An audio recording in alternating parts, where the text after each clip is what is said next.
Hello, everyone. All right, first order of business, because I don't want to forget again, we start our timer.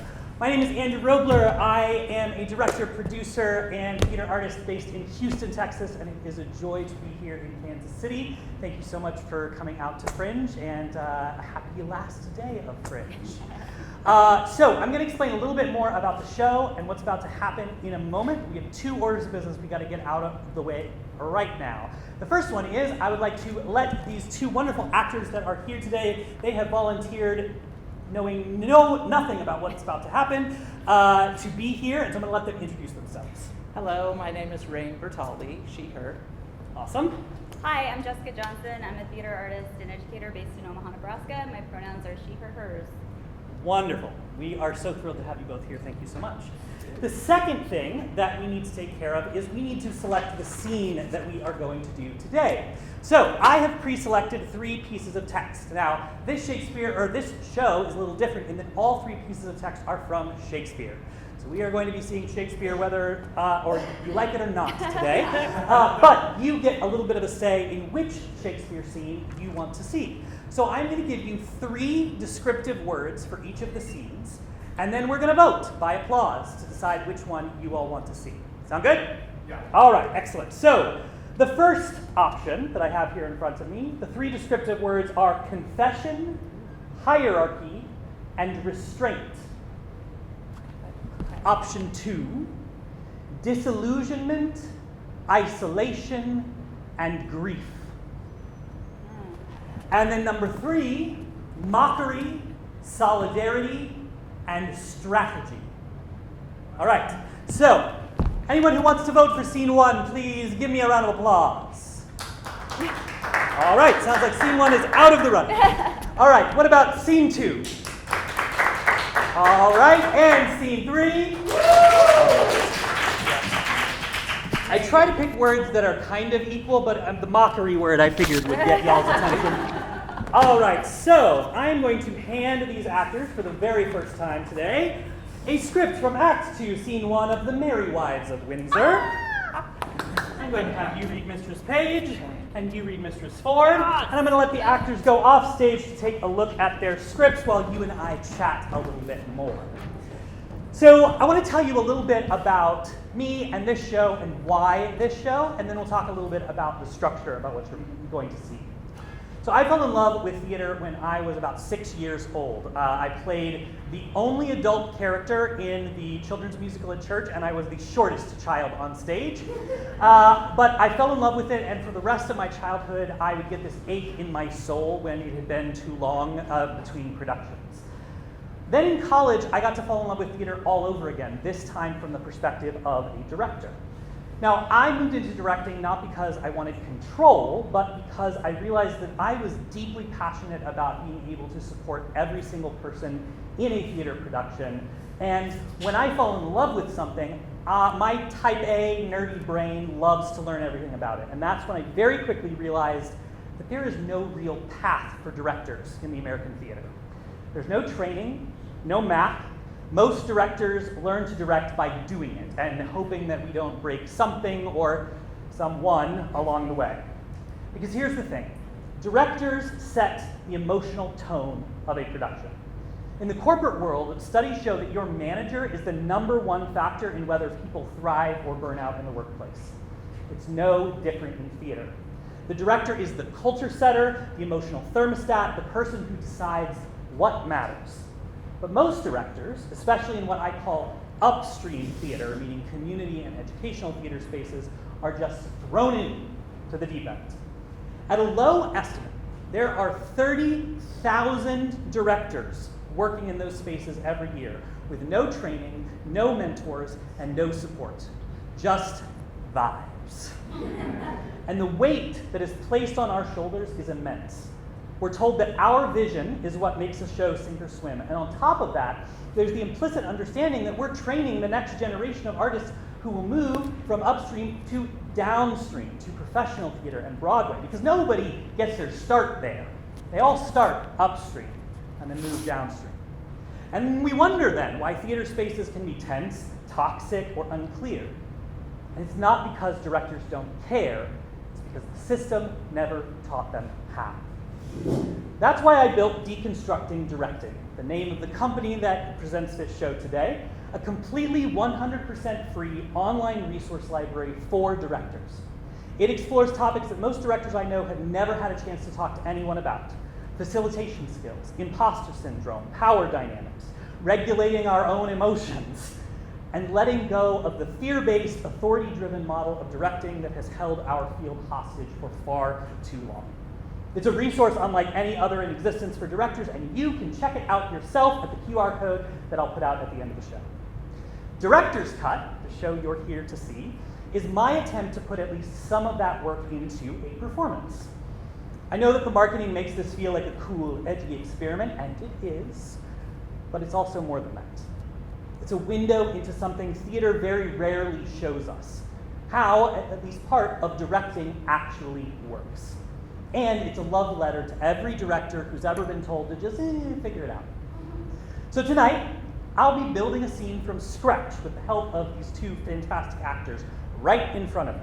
No prep, no second chances. You'll get to see me stumble, chase moments, make hard choices, be mindful of the clock. Not because I think I have the answers, but because I believe that directing deserves to be visible, valued, shared. Because when we support directors, when we give them the tools and space to grow, we create better theater, safer rooms, stronger stories, and braver choices. And that impacts all of us, on stage and off. So are you excited to see the show tonight? Or this afternoon, I should say? Excellent. All right, are you ready, folks? Come on back up on stage. So, throughout today, I am going to be working with these actors. You're going to see me talking to them and then occasionally talking to you. So you can think of this as like part TED Talk, part show, right? So we're going to start with something that in the theater world we typically would call a table read. Now, as you can see, there is no table here on stage, so they are going to perform said table read on their feet. But the point of a table read is to give the actors and the director a chance to read the text out loud, to hear the words spoken, because that's the point of theater, right? Is that we are speaking, we are taking words that are written on the page and we are putting them out into the world. So the point of a table read is not to get it all right. It's not to make perfect choices or anything like that. It's to try stuff. It's to experiment. It's to play. It's to just get used to the text. So I'm going to invite the actors to read the text, and then from there we're going to move into what we call table work. Again, no table today, and I'll explain more about that in a moment. So for now, the very first read through of The Merry Wives of Windsor, Act 2, Scene 1. Take it away whenever you are ready, ladies. What, have I escaped love letters in the holiday time of my beauty? Am I now a subject for them? Let me see. Ask me no reason why I love you. Watch your volume. Sure. Ask me no reason why I love you, for though love you's reason for his precision, he admits him not for his counselor. You are not young, no more am I. Go to then, there's sympathy. You are merry, so am I. Then there's more sympathy. You love sack, and so do I. Would you desire better sympathy? Let it suffice thee, Mistress Page, at the least, if the love of soldier can suffice, that I love thee. I will not say pity me, 'tis not a soldier-like phrase, but I say love me, by me, thine own true knight, by day or night, or any kind of light, with all his might, for thee to fight.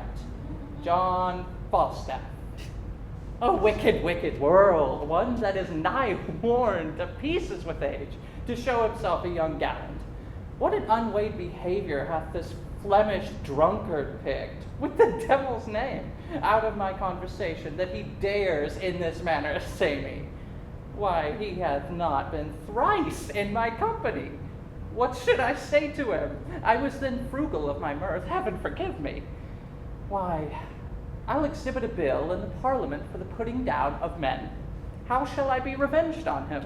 For revenged I will be, as sure as his guts are made of puddings. Mistress Page, trust me, I was going to your house. And trust me, I was coming to you. Oh, Mistress Page, give me some counsel. What's the matter, woman? Oh, woman, If it were not for one trifling respect, I could come to such an honor. Hang the trifle, woman. Take the honor. What is it? Dispense with trifles. What is it? Oh, if I would but go to hell for an eternal moment or so, I could be knighted. What, thou liest, Sir Alice Ford? These knights will hack, and so thou shouldst not alter the article of thy change. We burn daylight here. Read, read. Perceive how I might be knighted. I shall think the worst of fat men as long as I have an eye to make the difference of men's liking. And yet he would not swear, praised women's modesty, and gave such an orderly and well-behaved reproof to all uncomeliness that I would have sworn his disposition would have gone to the truth of his words. But they do no more adhere and keep placed together than the 100th psalm to the tune of Greensleeves. What tempest, I trow, that threw this whale with so many tons of oil in his belly ashore at Windsor? How shall I be revenged upon him? I think the best way were to entertain him with hope till the wicked fire of lust have melted him in his own grease. Did you ever hear the like? Letter for letter, but that the name of Page and Ford differs. To thy great comfort in this mystery of ill opinions, here's the twin brother of thy letter. Oh. I warrant he hath 1,000 of these letters writ with blank space for different names. See, sure, more, and these are of the second edition. He will print them out of doubt, for he cares not what he puts into the press when he would put us to. Well, I will find you 20 lascivious turtles ere one chaste man. This is the very same hand, the very words. What doth he think of us? I know not. It makes me almost ready to wrangle with mine own honesty. I'll entertain myself like one that I am not acquainted withal. For sure, unless he knows some strain in me that I know not myself, he would never have boarded me in this fury. Boarding, you call it. I'll be sure to keep him above deck. So will I. If he come under my hatches, I'll never to see again. Let's be revenged on him. Let's appoint him a meeting, give him a show of comfort in his suit, and lead him on with a fine baited delay till he hath pawned his horses to mine, host of the garter. Nay, I will consent to any villainy against him that may not sully the cheeriness of our honesty. Oh, that my husband saw this letter. It would give eternal food to his jealousy. I look where he comes, and my good man too. He's as far from jealousy as I from giving him cause, and that I hope is an unmeasurable distance. You are the happier woman. Let's consult together against this greasy night. Come hither. Excellent. Give him a round of applause. All right. So, like I mentioned before, we're going to move on to something that we call table work. Now, because we have very brief time today, we're going to truncate this. But the point of table work is an opportunity for directors and actors, sometimes the designers in the room as well, to have a conversation about the text and make sure that we're all on the same page about what words mean, what's happening in the scene or the play, and make sure that we have kind of a shared mental model to approach the work with. So, I'm going to ask y'all, not as a quiz or anything, but what is your understanding of what's happening in the scene? Some fine gentleman has written us both a letter. Uh-huh. A love letter. Uh-huh. Very spicy love The letter. same. Yes, love the letter. exact same word for word, Yes. except your names. Except our Yes. Yep. Great. All right. Excellent. Yes. So we're going to treat this like it's its own thing. So we're going to ignore the rest of the play for now, right? Okay. We don't have to know like what happens in the rest of the play. We're going to treat this as its own story for now. Okay. So we get to kind of make up some of this background information I'm about to ask you. So who are these women? Like in the world, right? Are they rich? Are they poor? Are they working women? Are they like, what do we think? How would we describe these women, do you think? I imagine cusp of nobility. Yeah, I think they're upper middle class women, and they have some sort of standing in the community. Great. Yes. So there's something to me, I'm going to offer this, and you can tell me if you agree or not. It's fine if you don't. But there's something to me when I hear you read this. I don't know why. I hear Paris Hilton in my head. Like I hear this kind of like almost like entitlement, right? Like Yeah. how dare, this very kind of almost over the top kind of, woman of means, right? Like how dare, kind of vibe. How does that vibe with you? Does that seem to fit? I I love that. Great. That's gonna be fun. So we're gonna lean into that, right? And in that context, right, let's talk about how these women know each other, right? How close of friends are they, do you think? Pretty I think they're pretty close. Okay, Yeah. great. All right. So how long have they known each other then? I would say at least their entire married lives. Yes. Okay. Yeah. So at least a handful of years. Yeah. Okay. Yeah. Cool. So at the beginning, or after the letter is read, right, when you arrive on stage, Mr. Ford, you say that you were going to your house, you say, I was coming to yours, right? So where were you both coming from, do you think? Our respective Probably houses. Yeah. Respective houses, great, Slash excellent. places of business. So, Yeah. so if Yeah. you're going to her house, Uh-huh. then it's a surprise Right. that you find her here, Right. and vice versa, right? Right. All right, excellent. Right. All right, we will play with that when we get there. Right. There's we'll come to this when we get here in a minute. So, we think about other choices that might be necessary for us right now. Do you have any questions about any of the words in the text? We're going to go over it beat by beat, but Yeah. any initial questions or any questions about your characters that we haven't answered? I think in this scene it's pretty simple. The word spelled Trow is Trow. pronounced trow, right? Trow, Okay. yeah. Just want to make sure. All right, excellent. So that's actually really quick and easy for this scene. So now what we're going to do is we're going to start working through the scene beat by beat. So the beats are kind of these subsections of the scene that help us to identify what's happening in the dramatic action. And that's one of the things that I can do as a director, is to help kind of structure and guide what we as a cast, we as a company that are telling the story, how we conceive of the story. So the first beat, obviously, is kind of your section alone, right? So we'll work on your section alone in just a second.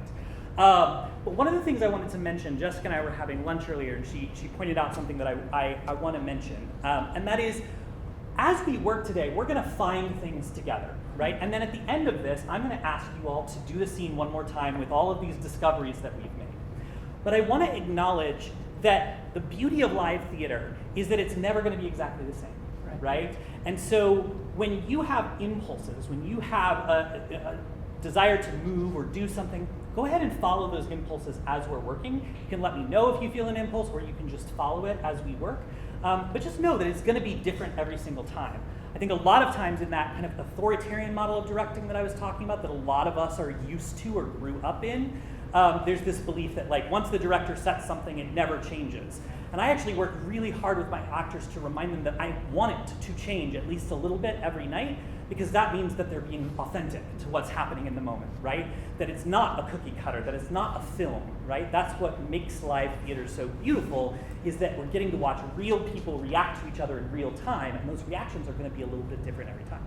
All right, so that said, Jessica, you're welcome to have a seat for just a moment, and we are going to start with your love letter. So where are we, do we think? If you're between your house and hers, where do you stop to read this letter? Public market. I love that. All right, so let's give ourselves a sense of like place. So a public market, maybe, you know what, let's give you a the edge of a fountain or a bench or something to sit on to read. I think a woman of means wouldn't just stand in the street and read the letter, right? Of course. All right, excellent. So this first line, would I have escaped love letters in the holiday of a time of my beauty? How would you phrase that line in your own words? If I was going to ask Raine to say that in today's language, what would you say? If I didn't get letters, well, okay, including the second part of the line, if I didn't get love letters when I was young and pretty, am I getting them now? What's up with that? Yeah. Do you hear that that quality in your voice? Yeah. Yeah. So try and capture that quality, but with that text. Gotcha. Give me a go on that. What? Have I escaped love letters in the holiday time of my beauty? And am I now a subject for them? Let me see. Excellent. All right. Since you are about to open the letter, let's have you come on with that line and then sit down and read, just to give you a little bit of dynamism in this moment, so you're not sitting for this whole long section. All right. Oh, and then I was going to give you a piece of paper to use as your letter, just so that you have something to hold. You don't have to use it, but it's there if you want to. All right. So let's go ahead and do that cross, and then start with the letter. What, have I escaped love letters in the holiday time of my beauty? And am I now a subject for them? Let me see.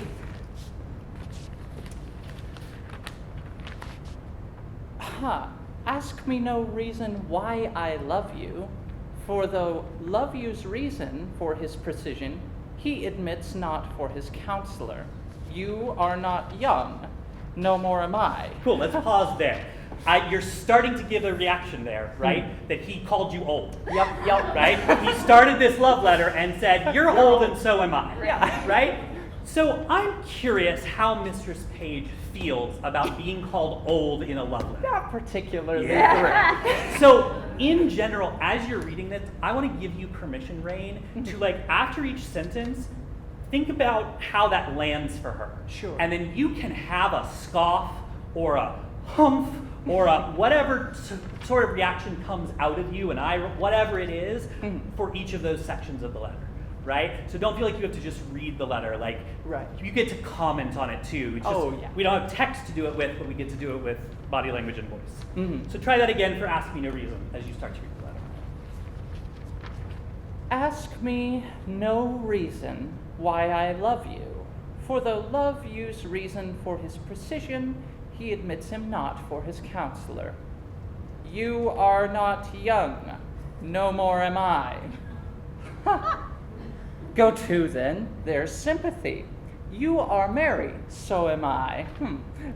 Ha ha, then there's more sympathy. Great. In this context, what does he mean when he say there's sympathy? There's a connection between us. Yeah. And do you agree with that? No. Oh, great. Great. I love that reaction. So I'm wondering if each time he says sympathy, Gotcha. color that for us, right? Let us try that. So let's start it again. All right, let's actually just go from go to, then there's sympathy. All right. Go to, then. There's sympathy. You are merry, so am I. Ha ha, then there's more sympathy. You love sack, and so do I. Would you desire better sympathy? Yeah. Let it suffice thee, Mistress Page, at the least, if love of soldier can suffice, that I love thee. I will not say pity me, 'tis not a soldier-like phrase, but I say love me. By me, thine own true knight, by day or night, or any kind of light, with all his might, for thee to flight, John Falstaff. Excellent. Keep going. Oh, wicked, wicked world. One that is well nigh worn to pieces with age, to show himself a young gallant. What an unweighed behavior hath this Flemish drunkard picked, with the devil's name. Out of my conversation, did he dares assay me in this manner? Why, he hath not thrice been in my company. What should I say to him? I was then frugal of my mirth, heaven forgive me. While I'll exhibit a bill in the Parliament for the putting down of men. How shall I be revenged on him? For revenged I will be. Let's pause right there for just a second. Sure. The solution you propose to his forwardness is to put a bill in Parliament Yeah. to put down, to kill all men. Yep. Right? Yep. That's a little outsized of a reaction, I think. So I wonder, she didn't think of that ahead of time. No. Right? No. So I wonder what happens if, after heaven forgives me, give yourself time to have the idea. To discover. Right? And then maybe relish it a little bit. Right? Gotcha. So let's try that again from I was then frugal of my mirth. All right. I was then frugal in my mirth. Heaven forgive me. Why, I'll exhibit a bill in the Parliament for the putting down of men. There we go. Love that. How shall I be revenged on him? For revenged I will be, as sure as his guts are made of puddings. Excellent. So this is the first moment, and we're going to see it again in a minute, where we reference the fact that Falstaff is fat. Yes. Right? Now, when it comes to body shaming, right, we want to be careful, right? We're towing the line here. It's not that he's fat, right? That's not the issue. It's that there's a double standard, right? That if you were fat, if you were like not the pretty woman that he thinks you are, yes, he would not give you the time of day. Right. But yet he is expecting you to fall in love with him, despite the fact that he says he's a soldier, but he is very overweight, right? And he's called me old. Exactly, right? So it's not about like calling him fat for the sake of calling him fat. It's referencing the fact that this is a double standard. Yes. Cool. Excellent. All right. So when we do this again, we're not going to do this right now, but as we continue with the scene, I want to encourage you to take that like heightened like woman of means character that you're starting, take it to 11. Gotcha. Right? I will pull you back if it's too much. I promise. But like right now, I think the comedy in this scene is going to come from like these two, very kind of like always used to getting what they want women coming together and being pissed at this guy. Okay? Cool. So let's go from Mr. Ford's entrance, and we will stop when you hand him, or right before you hand her the letter. We burn daylight. Yes. All right. When you're ready, Mr. Ford. Mistress Page, trust me, I was going to your house. Oh, and trust me, I was coming to you. Oh, Mistress Page, give me some counsel. What's the matter, woman? Oh, woman. Cool, let's pause here. So I love what you're doing with woman. If we were to put this in modern day language, I think girl would be here, right? So I wonder what happens if you say woman like we would say the word girl. Yeah. Does that make sense? Yeah. So let's try that again. From the entrance? Yes. And love the energy. See if you can match her. Gotcha. Okay. Mistress Page! Oh, trust me, I was coming to your house. Oh, and trust me, I was coming to yours. Oh, Mistress Page, give me some counsel. What's the matter, woman? Oh, woman. If it were not for one trifling respect, I could come to such an honor. Hang the trifle, woman. Take the honor. What is it? Dispense with trifles. What is it? If I would but go to hell for an eternal moment or so, I could be knighted. What the lie? Let's pause here. You all need a place to sit. Okay.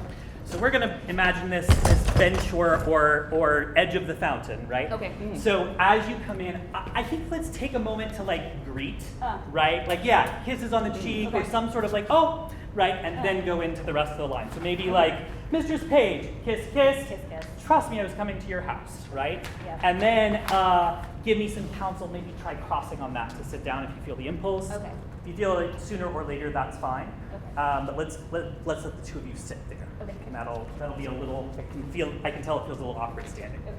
All right, from the entrance, please. Oh, Mistress Page! Trust me, I was coming to your house. Oh, Or I was trust, going to your house, actually. is what trust I was. me, I was coming to you. Mistress Page, give me some counsel. What's the matter, woman? Oh, woman! If it were not for one trifling respect, I could come to such an honor. Well, hang the trifle, woman. Take the honor. What is it? Dispense the trifle. What is it? If I would but go to hell for an eternal moment or so, I could be knighted. What a liar, Sir Alice Ford. These knights will hack, and so thou shouldst not alter the article of thy gentry. We burn daylight here. Read. Perceive how I might be knighted. Ugh! I shall think the worst of fat men as long as I have an eye to make a difference of men's liking. Yeah.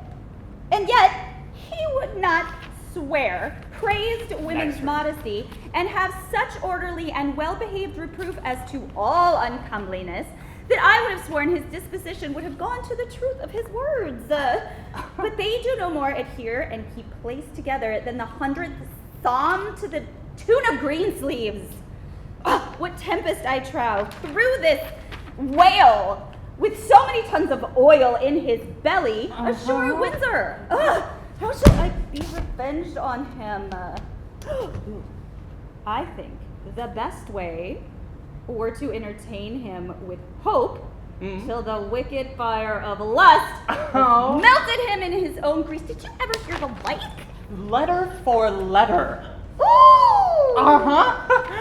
But that the name of page and four differs. To thy great comfort in this mystery of ill opinions, here's the twin brother of thy letter. Oh, I warrant he hath Cool. 1,000. Let's pause right here. So, yes, yes, excellent. So one of the things that we think about from a directorial perspective is we're thinking about the shape of the scene in terms of like the ebb and flow of energy, right? So we see this reaction that Jessica is having as Mistress Ford to the letter. And so I'm wondering if we can start to build that build just a little bit sooner. And so I'm wondering, Raine, I loved the choice to pull out the second letter and like start comparing them. I wonder if you're not really listening to her at that point, right? I wonder what happens if you like get to have a moment of like and start building your own reaction. Sure. And she's lost in her own world, right? Because again, these are two women that are very used to getting what they want, very used to kind of being the top dog, as it were, in these social settings. So if you're both like, you're obsessed with letters and you're going on your diatribe about him, and then when you hand her the letter, she gets to match your reaction, I think that might work. So let's go back just a little bit, and let's try to hear, read. So we burn daylight from there. we burn daylight. Here, read. Perceive how I might be knighted? I shall think the worst of fat men, as long as I have an eye to make a difference of men's liking. And yet, he would not swear, praised women's modesty, and yet gave such an orderly and well-behaved reproof of all uncomeliness that I would have sworn his disposition would have gone to the truth of his words. But they do no more adhere and keep pace together than the 100th psalm to the tune of Greensleeves. Oh, what tempest! Cool, let's pause here for just a second. So what I'm seeing is that you're running out of business a little bit. You're realizing that moment. So let me help you. I wonder what happens if you try to start telling her that these letters are exactly the same, and you do a talk to the hand, I'm still talking. Okay. Right? Yeah. So that like as you like reach the pinnacle of that reaction, you're like, you go to you can make a sound or like start to say a word, and then stop her with that hand, and you just keep going and just keep that hand up until you are done. Okay. And then that gives you something, Raine. I would love to see you like push the hand down. For that for then letter for letter, right?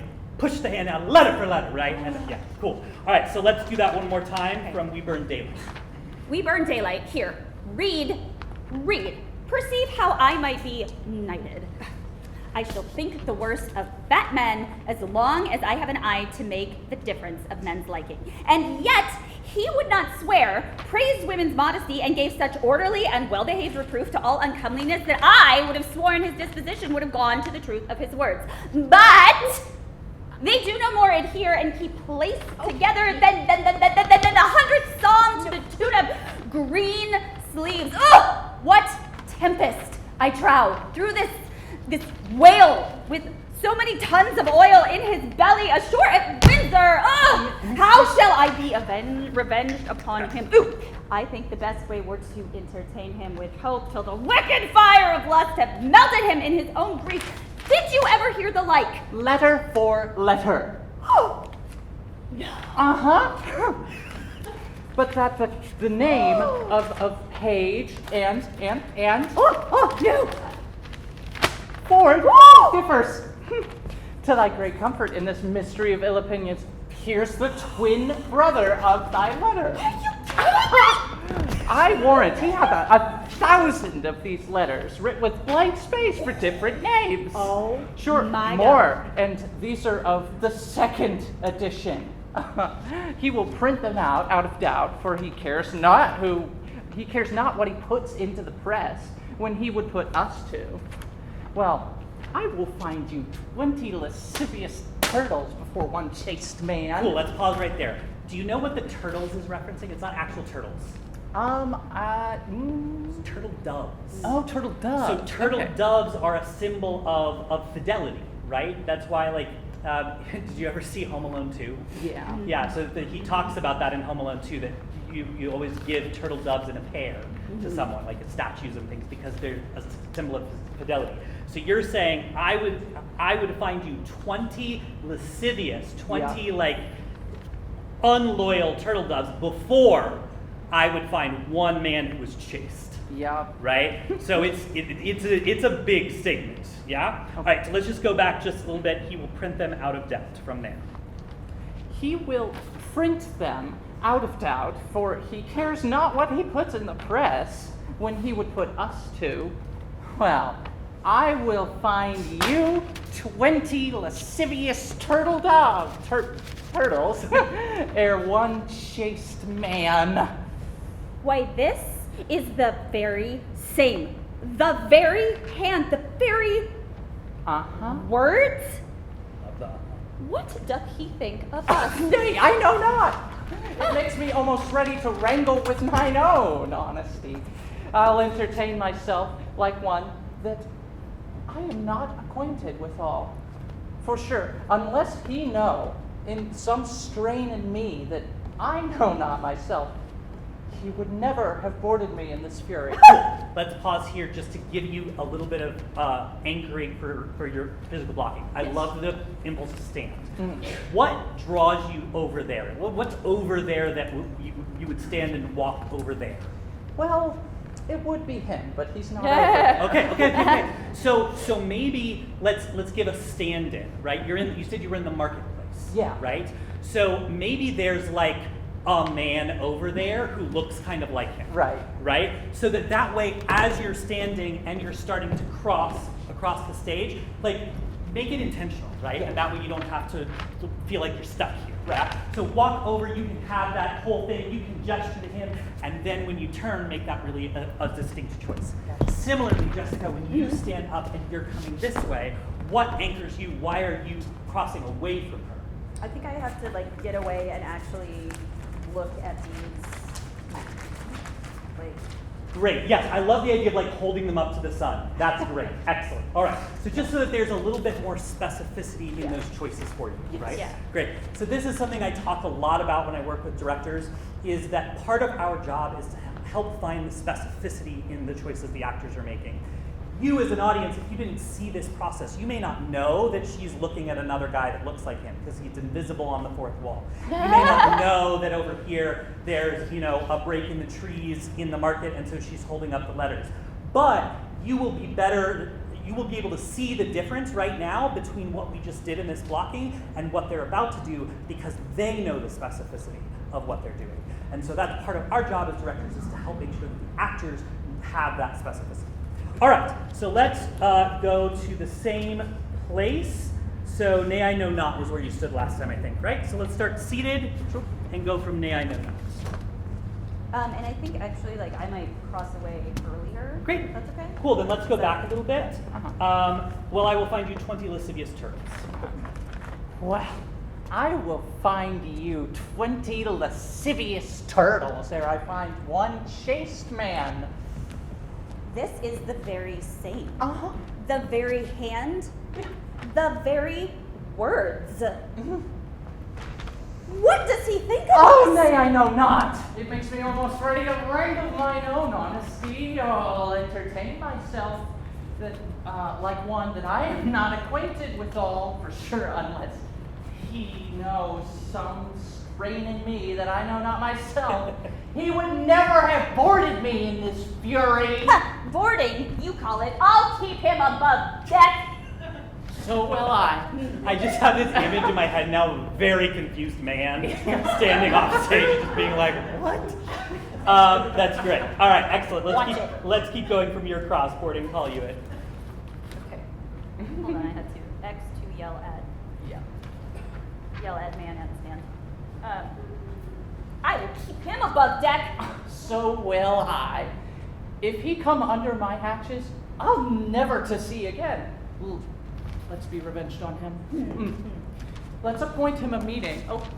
Give him a show of comfort in his suit. Cool. Let's pause here for just a second because y'all are doing a fantastic job.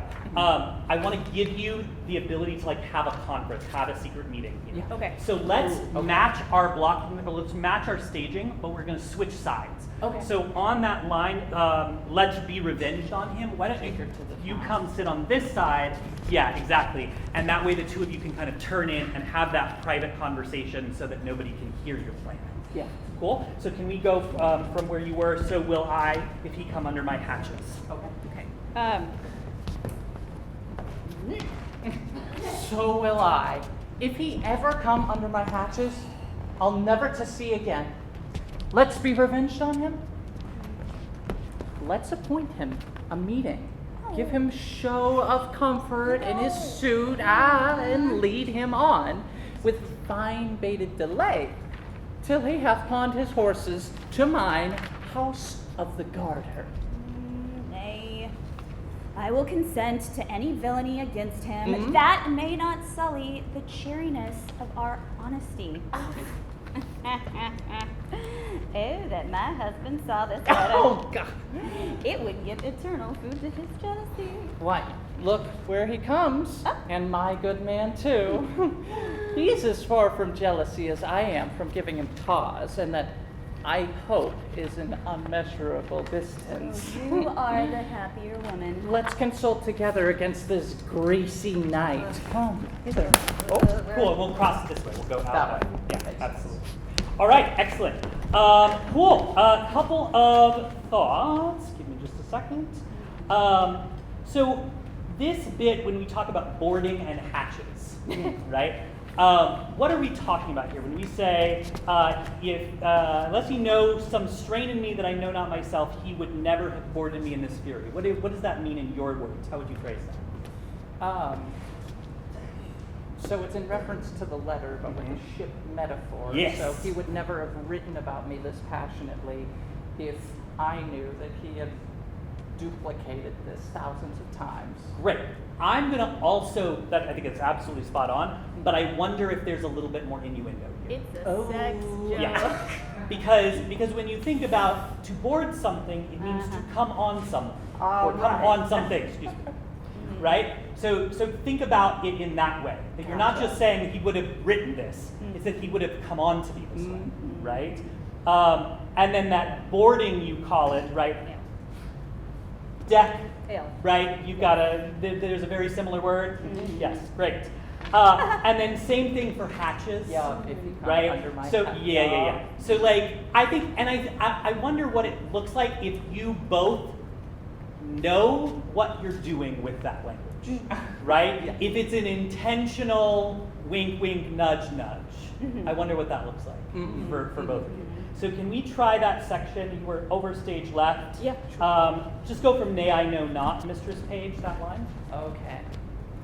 What doth he think of us? Oh, nay, I know not. It makes me almost ready to wrangle with mine own honesty. I'll entertain myself like one that I am not acquainted withal, for sure, unless he knows some strain in me that I know not myself. He would never have boarded me in this fury. Oh, boarding, you call it? I'll be sure to keep him above deck. So will I.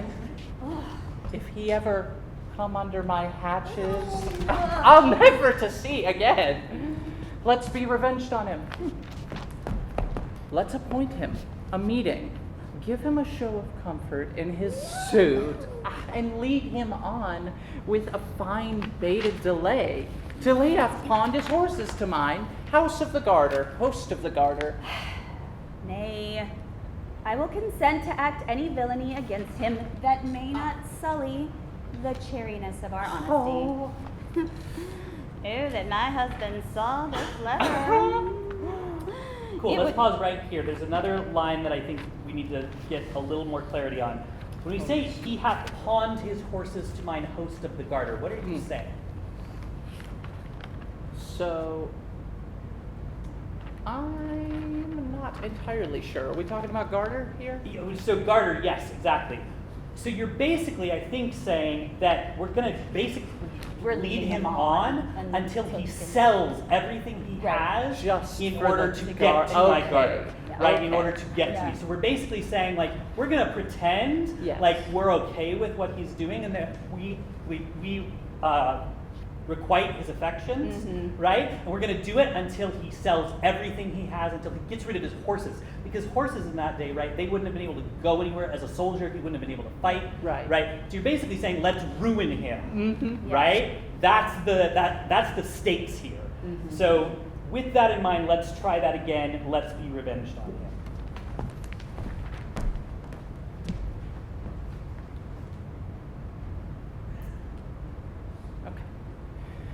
Let's be revenged on him.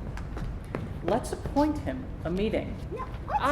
Give him a show of comfort in his suit, and lead him on with a fine baited delay, till he hath pawned his horses to mine, host of the Garter. Nay, I will consent to act any villainy against him as long that it may not sully the chariness of our honesty. That my husband saw this letter, it would give eternal food to his jealousy. Why, look, where he comes. And my good man, too. He's as far from jealousy as I am from giving him cause. And that, I hope, is an unmeasurable distance. Well, you are the happier woman. Let's consult together against this greasy knight. Come hither. Excellent. All right. Are there any areas where either of you would like more clarity, or that you feel like there are choices that you're still questioning before we run it one final time? I don't think so. I'm excited to go further with it. I think you there's can can push it even further. more- You can push it even further, absolutely. All right. In So, friction. as you watch this scene, I want to invite you. I'm going to kind of prime you with a couple of things to pay attention to. Think back to the first time that we saw this scene with them just kind of standing there and reading it, right? And I want you to think about the dynamics of the staging, right? The kind of ebb and flow of the movement, the way that matches or doesn't match what is in the text, right? Look at their relationships to each other and how that's developed over the last 40 minutes or so. And then look for the moments of humor that come because of the shifts in their delivery that maybe weren't there the first time that we read through it, because we hadn't really worked the text yet. These are all things that directing contributes to, that are kind of invisible if you don't get to see the process, right? All right, whenever y'all are ready.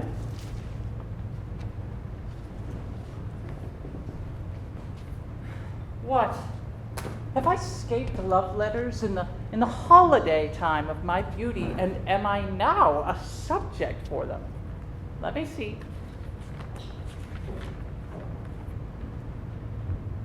Ask me no reason why I love you, for though love use reason for his precision, he admits him not for his counselor. You are not young. No more am I. Go to, then, there's sympathy. You are merry, so am I. Ha ha, then there's more sympathy. You love sack, and so do I. Would you desire better sympathy? Let it suffice thee, Mistress Page. At the least, if the love of soldier can suffice, that I love thee. I will not say pity me, 'tis not a soldier-like phrase, but I say love me. By me, thine own true knight, by any day or night, or any kind of light, with all his might, for thee to fight. John Falstaff. Oh, wicked, wicked world. One that is well nigh wore to pieces with age, to show himself a young gallant. What an unweighed behavior hath this drunken Flemish picked, with the devil's name. out of my conversation that he dares in this manner essay me? He hath not thrice been in my company. What should I say to him? I was then frugal of my mirth. Oh, heaven forgive me. Why, I'll exhibit a bill to the Parliament for the putting down of men. Yeah. How shall I be revenged on him?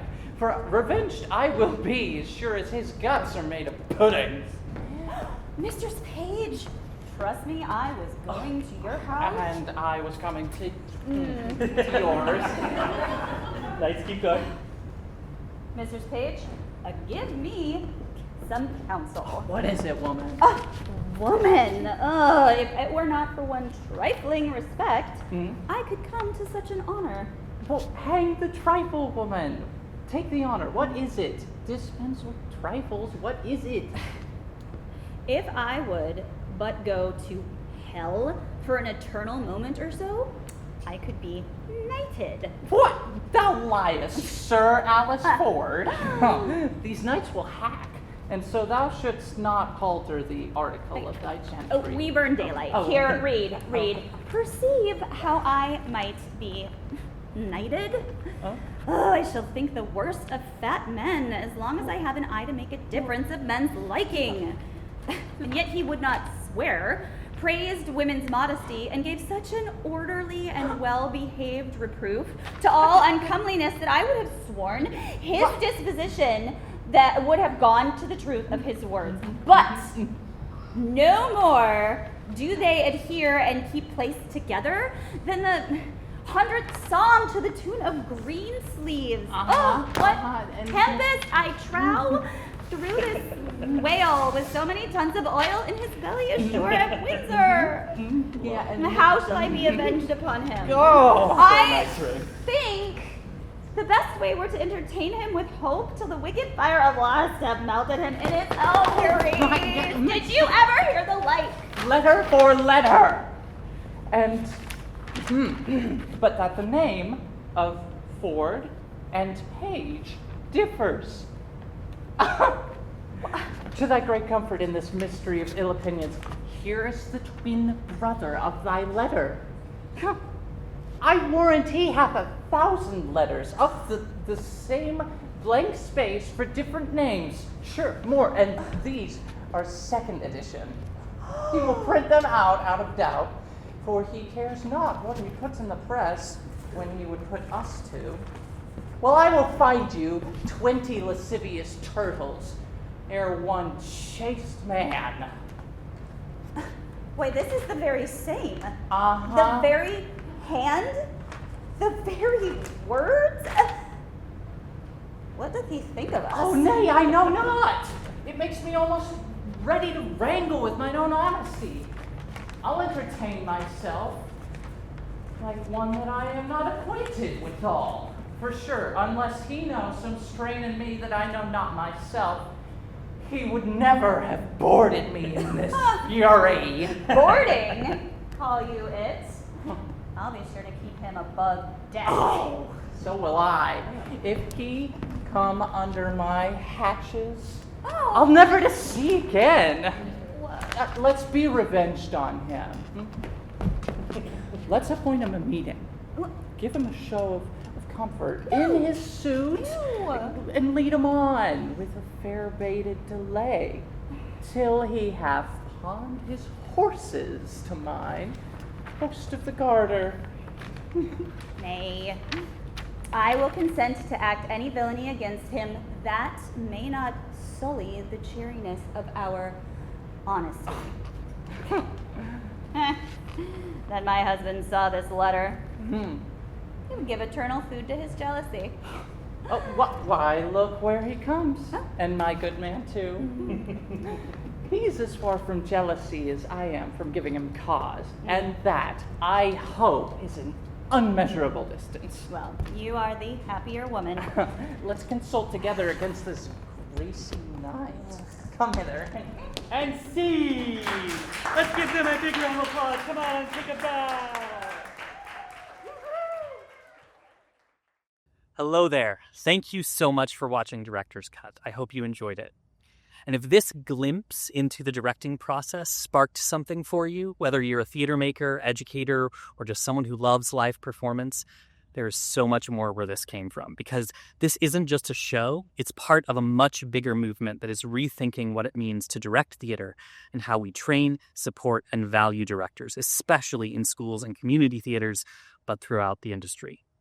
You can explore a growing library of free resources at deconstructingdirecting.com, designed especially for directors in those upstream spaces like schools and community theaters, both for themselves and to use as part of their directing curriculum. 100% free. And if you're part of a theater, school, or university that wants to rethink how you train directors, I also offer consulting, custom workshops, and can bring Director's Cut to you, performed with your actors for your audiences. We can package that with workshops on directing, acting, or producing, whatever fits your needs. And if you believe in this kind of work and want to help keep it going, consider supporting Deconstructing Directing on Patreon. Even a few bucks a month makes a real difference. Links to everything I just mentioned are below in the description. Thank you again for being here. I want to transform our field for the better, but I can't do it alone. So until we see each other again, I challenge us all to be recklessly kind.